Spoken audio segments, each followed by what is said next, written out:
pemirsa TVR Parlemen dimanapun Anda berada, berjumpa lagi dalam program TVR 17 bersama saya Nazia Sudirja. Tepat pukul 17 waktu Indonesia Barat kami hadirkan kepada Anda sejumlah informasi paling baru dan menarik seputar kinerja dan kegiatan DPR RI yang telah disajikan oleh redaksi TVR Parlemen. Pemirsa TVR Parlemen, inilah TVR 17 selengkapnya.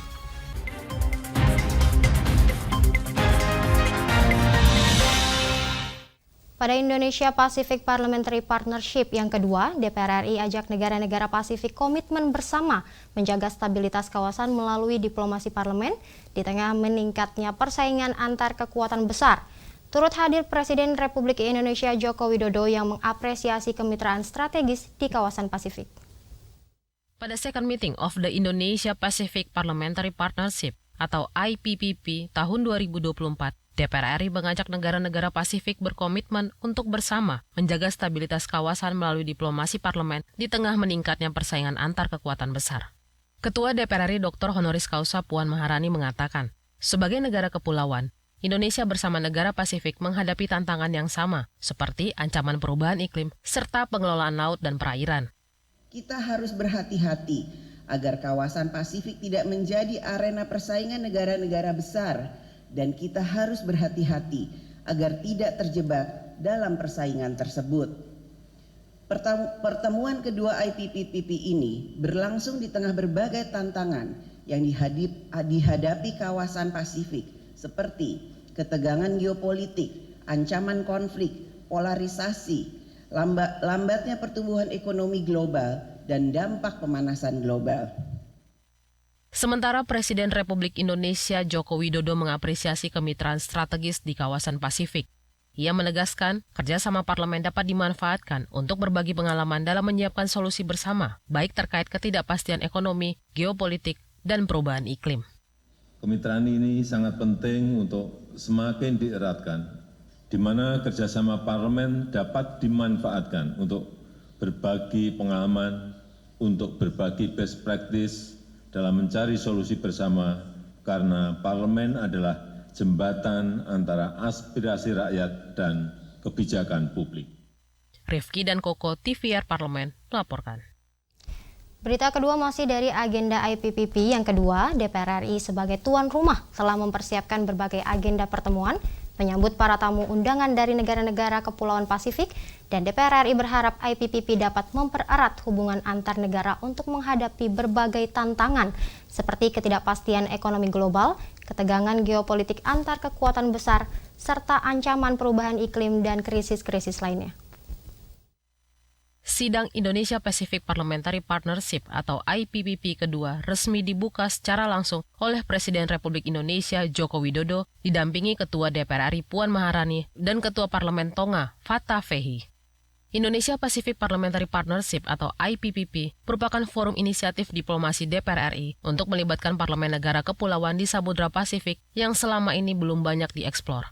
Para delegasi IPPP yang menghadiri sidang kedua ini diantaranya Kepulauan Cook, Samoa, Kepulauan Solomon, Tonga, Kepulauan Marshall, Mikronesia, Papua Nugini, Tuvalu, Kiribati, dan Republik Fiji. IPPP diharapkan dapat mempererat hubungan antar negara untuk menghadapi berbagai tantangan, seperti ketidakpastian ekonomi global, ketegangan geopolitik antar kekuatan besar, ancaman perubahan iklim, dan berbagai krisis.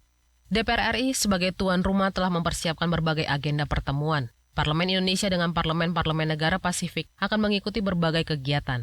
Setelah acara pembukaan bersama Presiden Republik Indonesia, delegasi anggota IPPP diajak berkeliling ke gedung DPR RI untuk mengenal sejarah Parlemen Indonesia, termasuk melihat langsung ruang sidang paripurna.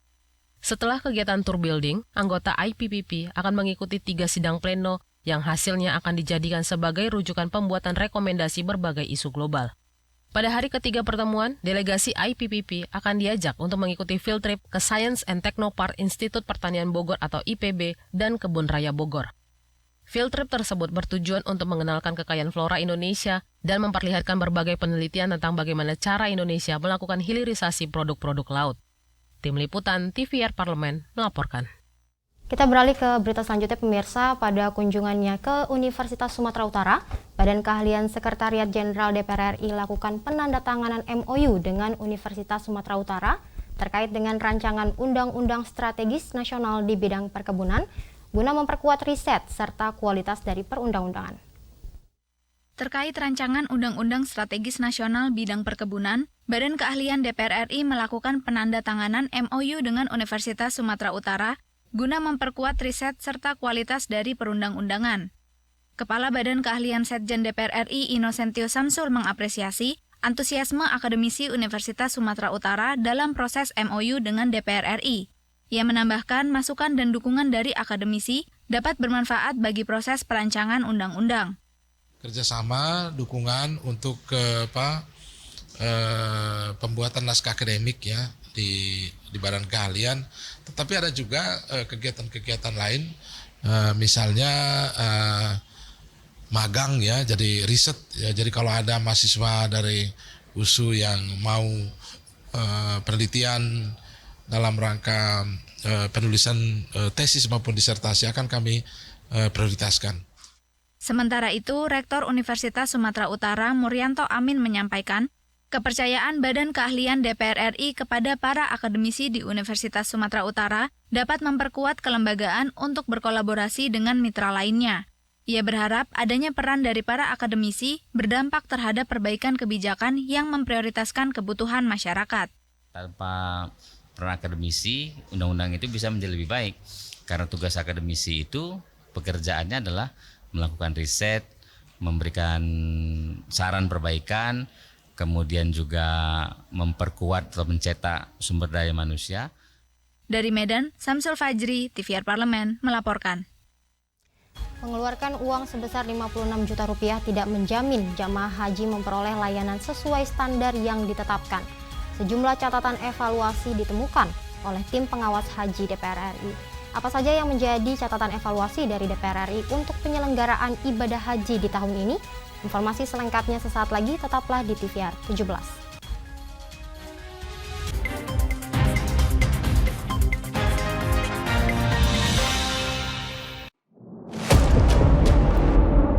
Sini ditambang. Konflik yang terjadi, Warga sini tidak mengizinkan. masalah yang tersisihkan menjadi kesenjangan sosial. Ya namanya rakyat kecil gak bisa apa-apa, mau komplain juga gak didengar. Sebab apa? Itu menyangkut isi perut kami semua. Bagaimana memutus keterbatasan untuk didengar? Jadi kalau misalnya masyarakat sudah merasa tidak lagi ada yang memperjuangkan aspirasinya, maka masyarakat memang sangat berhak untuk meminta dewan yang mewakili mereka di parlemen. Kami menyusuri batas-batas peristiwa, mengurai berbagai polemik yang terjadi, meluruhkan suara-suara marginal, menjadi nyata dalam setiap aspirasi, melaksanakan tugasnya sebagai wakil rakyat. Saksikan Aksi Dewan setiap hari Senin dan Rabu pukul 10.30 waktu Indonesia Barat, hanya di TVR Parlemen.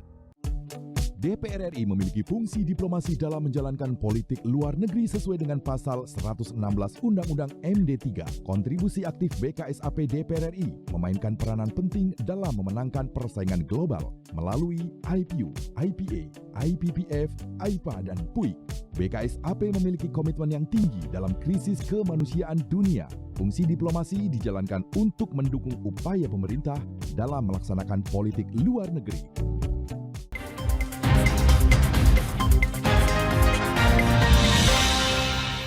Anda kembali menyaksikan TVR 17.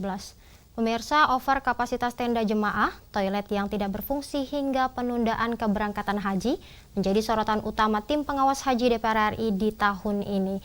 Tak hanya soal layanan, indikasi penyimpangan ternyata juga terjadi dalam pembagian kuota haji. Apakah benar pemerintah kurang serius dalam menangani urusan haji? Saksikan liputan mendalam terkait indikasi dosa dalam pembagian kuota tambahan haji dalam segmen editorial Parlemen berikut ini.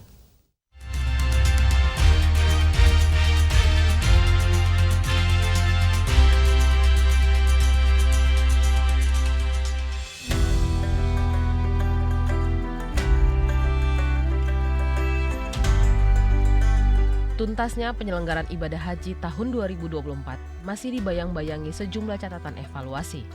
Melalui sepak terjang tim pengawas haji DPR RI, ditemukan beberapa kondisi di lapangan yang perlu ditindaklanjuti.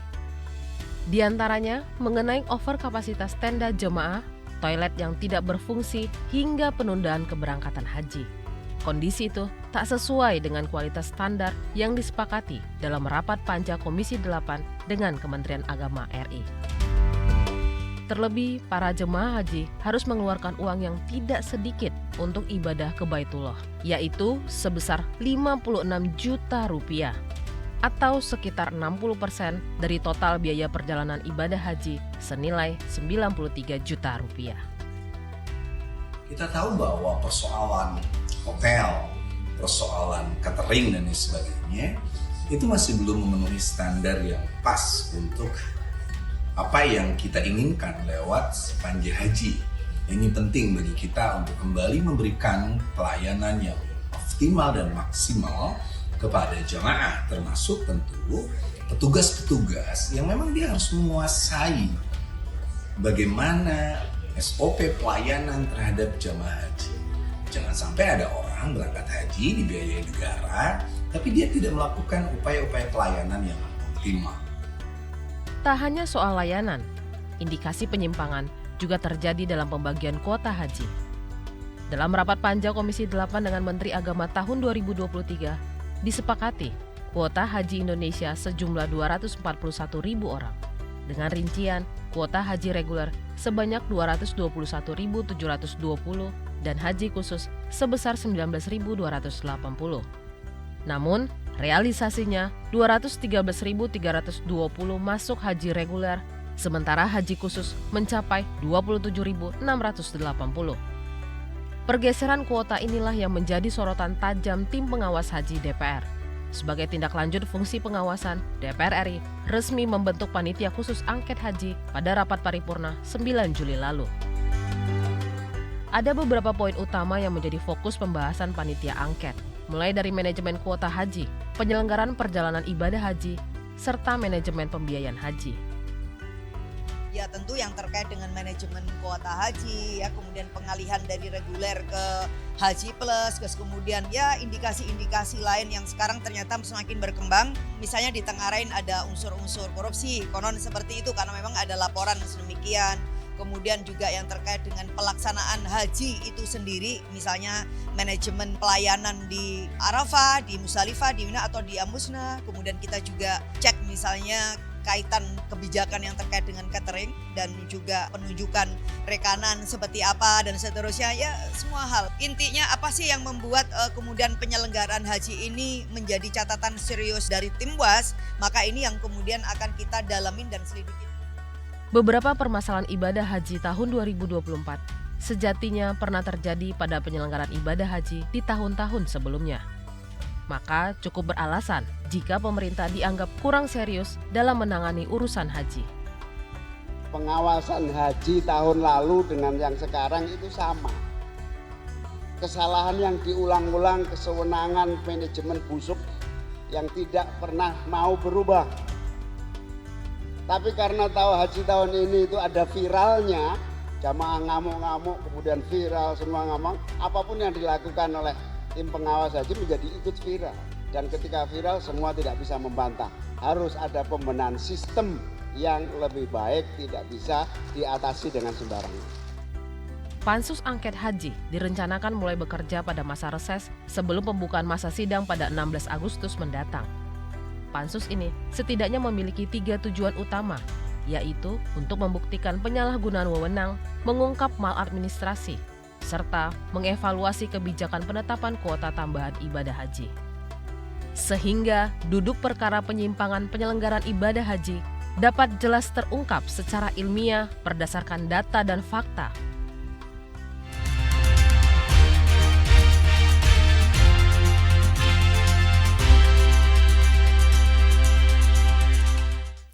Forum Indonesia Pacific Parliamentary Partnership kedua telah resmi dibuka hari ini. Agenda pertemuan Parlemen Indonesia dengan Parlemen-Parlemen negara Pasifik tersebut dibuka secara langsung oleh Presiden RI Joko Widodo dan Ketua DPR RI Puan Maharani. Informasi selengkapnya jangan kemana-mana, tetaplah di TVR 17.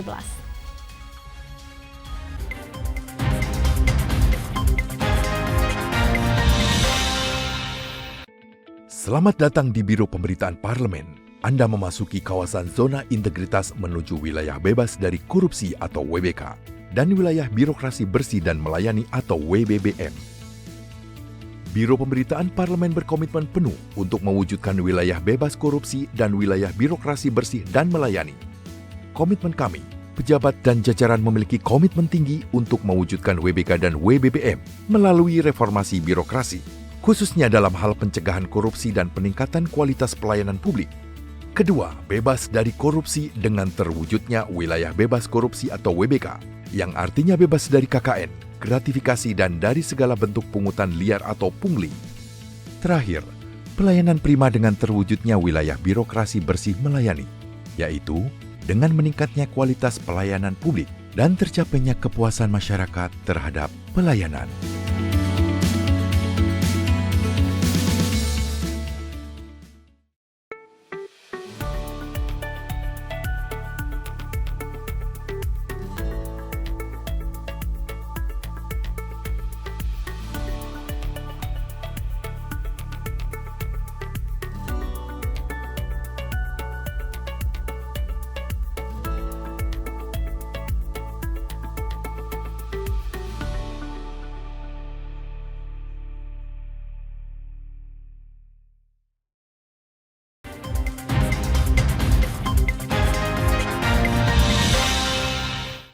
Anda kembali menyaksikan TVR 17. Pemirsa, sebagaimana diketahui, IPPP merupakan forum inisiatif diplomasi DPR yang melibatkan parlemen negara-negara kepulauan di Samudra Pasifik, yang selama ini belum banyak dieksplor. Lantas apa saja yang dibahas dalam pertemuan tersebut? Berikut laporan rekan kami, Adila Febianto, dari lokasi penyelenggaraan forum IPPP di Senayan, Jakarta.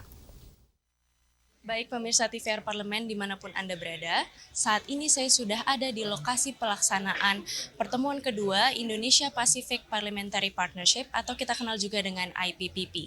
Nah pemirsa, untuk mengetahui lebih lanjut apa sih isu-isu yang didorong oleh Indonesia di forum IPPP kali ini, saat ini saya sudah berada dengan Bapak Sukamta dari fraksi PKS yang merupakan Wakil Ketua dari Badan Kerjasama Antar Parlemen atau BKSAP DPR RI. Ya, hari ini nanti akan ada 3 sesi diskusi.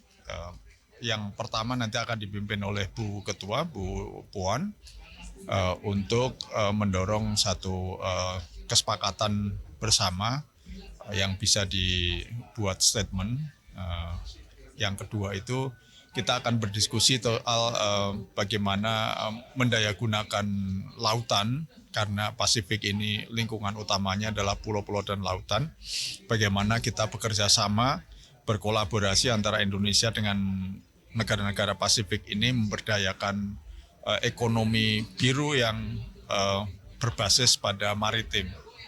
Nah, yang kedua itu adalah soal bagaimana negara-negara Pasifik ini nanti bersama-sama kita meningkatkan kerjasama di kawasan, di luar urusan politik, ada masalah-masalah sosial, ada budaya yang kita sebetulnya adalah satu kesatuan. Nah, kesatuan keluarga besar Pasifik inilah yang kita dorong. Indonesia dan negara-negara Pasifik yang hadir ini menjadi satu keluarga besar Pasifik gitu. Nah, mudah-mudahan diskusi kali ini bisa berjalan dengan bagus dan menghasilkan kesepakatan yang bagus. Harapannya mudah-mudahan salah satu keluaran dari forum ini nanti adalah ada satu kesepakatan untuk membuat forum ini menjadi lebih rutin, ya semacam caucus atau assembly gitu ya, supaya nanti kita bisa menjadikan ini menjadi satu kalender event yang rutin dikerjakan, apakah tiap tahun atau tiap 2 tahun, dan mudah-mudahan bisa digilir dari satu negara ke negara yang lain, sehingga understanding, pemahaman dari kita ke negara-negara Pasifik itu menjadi lebih baik lagi. kemudian ini Pak, ini kan besok ada rangkaian acara yang juga kita akan berkunjung ke Institut Pertanian Bogor nih Pak. Ini kira-kira di field trip ke pertanian ini apa yang ingin dikulik dari mungkin di bidang pertanian, apa yang ingin mungkin disampaikan dari Indonesia dan juga pertukaran pikiran seperti apa yang ingin dikulik lagi nih Pak di IPP nanti. Ya. Salah satu yang menjadi concern negara-negara kawasan Pasifik ini adalah pengembangan pertanian dan kelautan. Jadi Indonesia pengen bersama-sama mengajak Indonesia sendiri ini punya banyak PR di bidang ini, pengembangan kemaritiman, aquaculture dan seterusnya. Nah, di dalam proses pengembangan ini kita tidak ingin sendirian, tapi kita ingin bersama-sama mengajak negara Pasifik dan kita akan berkunjung ke IPB. Di sana kita harapkan bisa berdialog dengan narasumber-narasumber dan melihat laboratorium yang sedang dikerjakan di salah satu institut pertanian yang terbesar di Indonesia, dan sekaligus siangnya nanti akan ada tour ke Kebun Raya Bogor ya. Saya kira ini akan memberi pandangan yang sangat bagus, pengalaman yang sangat bagus kepada tamu-tamu kita, harapan kita, karena Kebun Raya Bogor ini salah satu yang terbesar di dunia dan paling kaya ya. Jadi harapan kita mudah-mudahan itu akan bisa di follow up ke depannya, karena salah satu yang juga diprogramkan oleh Kementerian Luar Negeri kita itu adalah memberikan beasiswa mahasiswa dari negara-negara Pasifik ini khususnya di jurusan pertanian. Ya, jadi nanti mudah-mudahan ini satu paket keseluruhannya ini untuk kita saling mendekatkan diri ya antara Indonesia dan tetangga-tetangga kita, karena kita berada di dalam satu kawasan. Baik pemirsa TVR Parlemen, telah kita saksikan tadi bagaimana pernyataan dari Pak Sukamta terkait dengan IPPP. Dari yang beliau sampaikan, IPPP akan mendorong satu kesepakatan bersama dan akan berdiskusi soal bagaimana mendayagunakan lautan di Pasifik dan juga bagaimana berkolaborasi di kawasan Pasifik yang berbasis ekonomi biru dan juga maritim. Ia juga menyampaikan nih pemirsa bahwa rangkaian IPPP esok hari ini kita akan mengunjungi Institut Pertanian Bogor untuk sekali lagi berdiskusi dengan delegasi-delegasi IPPP terkait dengan sektor pertanian. Demikianlah pemirsa yang dapat kami sampaikan. Saya Adila Febianto kembali ke studio. Selanjutnya pemirsa, apa saja yang menjadi topik perbincangan di media online nasional pada hari ini? Usai jeda tetaplah di TVR 17.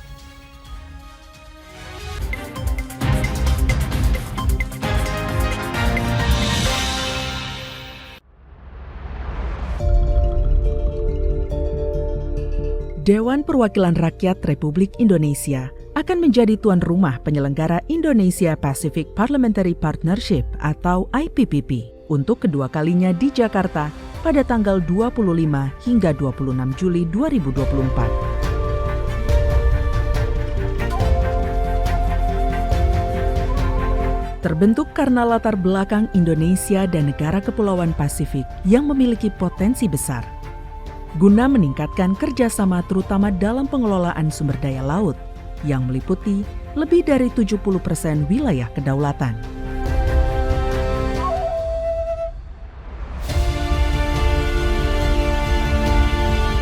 Mengundang 14 negara dan 2 negara bagian di kawasan Pasifik untuk berpartisipasi. IPPP membawa tema besar yaitu Fostering Regional Connectivity and Inclusive Development.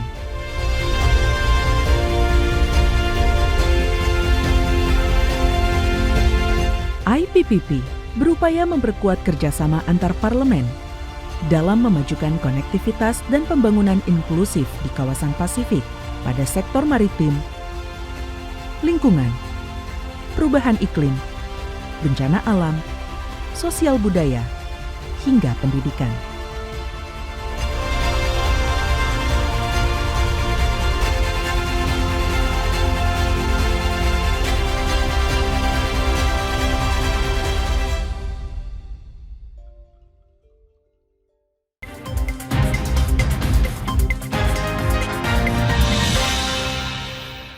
kembali menyaksikan TVR 17. Pemirsa TVR Parlemen, kali ini kita masuk ke segmen media online nasional. Mari kita simak isu apa saja yang menjadi sorotan media serta tanggapan dari sejumlah anggota Dewan. Bersama rekan kami, Umam Hidayat. Silakan Umam.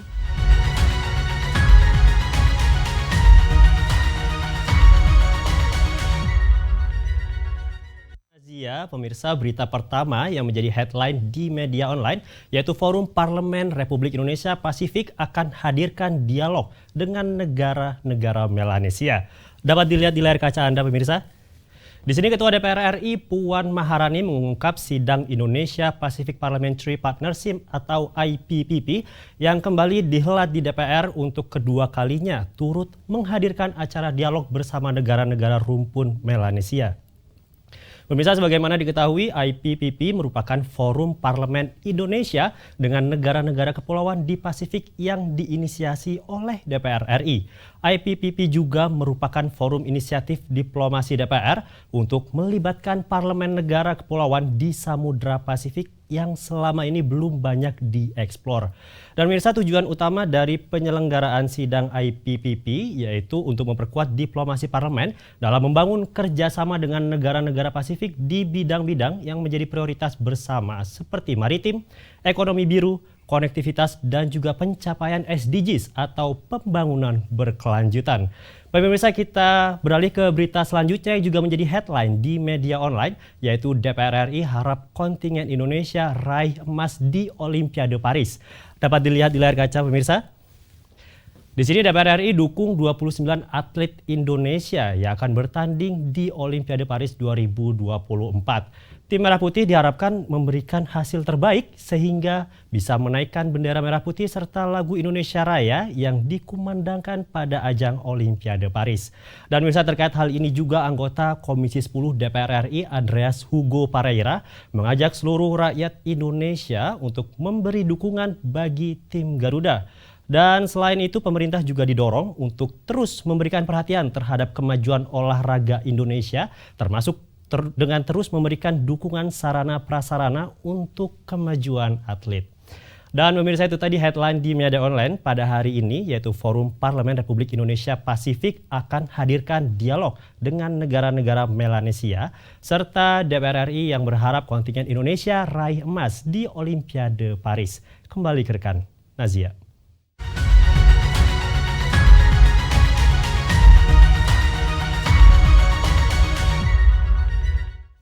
Baik, terima kasih rekan Umam yang telah menyampaikan sejumlah update sorotan dari media online nasional pada hari ini. Pemirsa, segmen media online tadi sekaligus menutup program TVR 17 edisi sore hari ini. Saya Nazia Sudirja beserta seluruh kru TVR Parlemen yang bertugas mengucapkan terima kasih dan pamit undur diri dari hadapan Anda. TVR Parlemen, referensi Indonesia.